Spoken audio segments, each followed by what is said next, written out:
And all right, on to kite healing. So as a kite healer, you're generally going to be a necro, which is going to be in like SPC. If you're really sweaty, be an MK. Normally most groups will have you in worm like you have here. If you're going to be in worm, you want to make sure that you hover around this portal area so that the uptime on worm is at its maximum. You are faster than kite by just walking, so you don't have to worry too much about that. I would only ever worry about kite when you have ice. As a kite healer that is learning, I would not try to pick up ice as much as possible unless it spawns on you, because it can get kind of hectic to deal with. As you can see here, like I said before, she makes sure that her springs are down as well as her harvest. Okay, she's showing worm right now. Let's get past this. So she's positioning herself close enough to where worm's hitting people most of the time.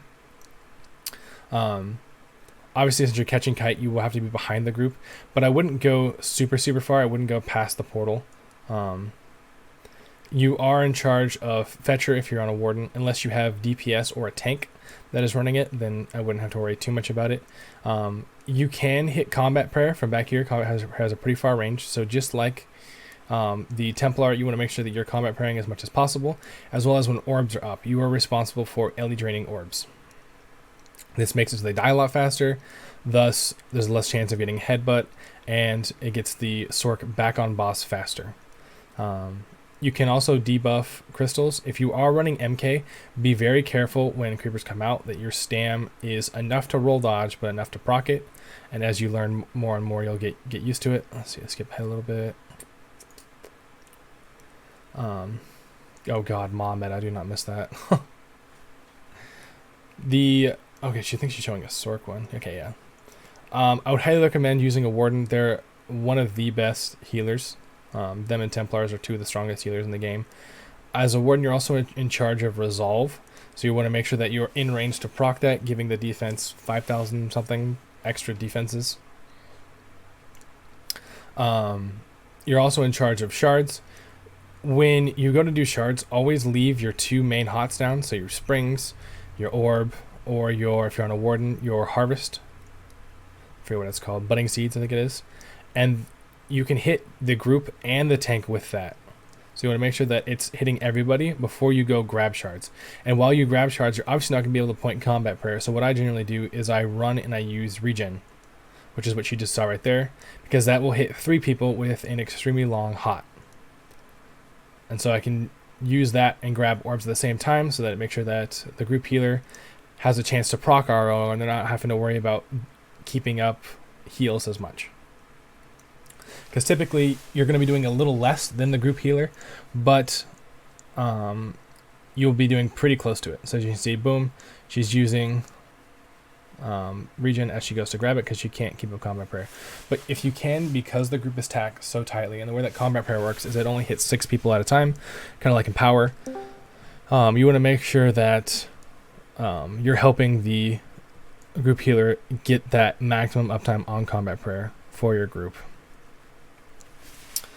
That's pretty much it. Let's see. Let's skip ahead to XE.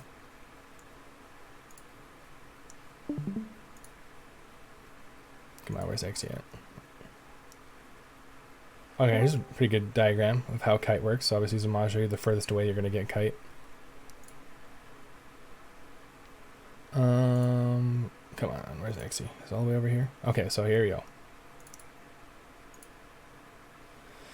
So now she's on this side of the field. So obviously you want to make sure that your healing springs are down, hitting the tank and both sides. You want to send your orb. So if you guys can see my mouse, you want to be in this side. You can send your orb through so it goes up towards inside Zamaja, and it'll be hitting your side, their side, and the tank. This will keep up SPC. This will keep up everybody because they'll be alive because their healing is going to be so strong going through. And let's see if she... Oh, she goes up to grab the ice. Okay. Try not to stay in the flare if you have ice because that can fuck you. As you can see here, she's combat praying towards the tank. Let's see if she does it here. Hots are down. I could blast a bear if you really want to, I guess. I think they might be full of it, so they're going for Griffin Heart. Oh no, one person's dead. Never mind. But like I said, if the tanks aren't swapping, just make sure that your hots are down and that you're hitting combat prayers towards the tank that's holding Zamaja. The one that's behind you should be getting your regen, or they generally have vigor so they can keep themselves up. As you can see here, she's following the tank that got Baneful into the group and making sure that they're healed up, because if you don't, you cannot grab taunt again, because you're basically screwed. And you can't use ultimates or do anything like that. But that is pretty much kite healing. So to reiterate, your biggest thing as kite healer is to always make sure that your springs and hots and stuff are down.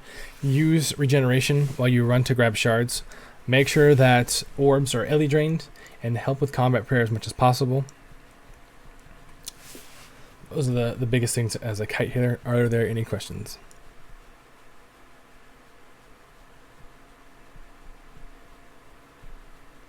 All right,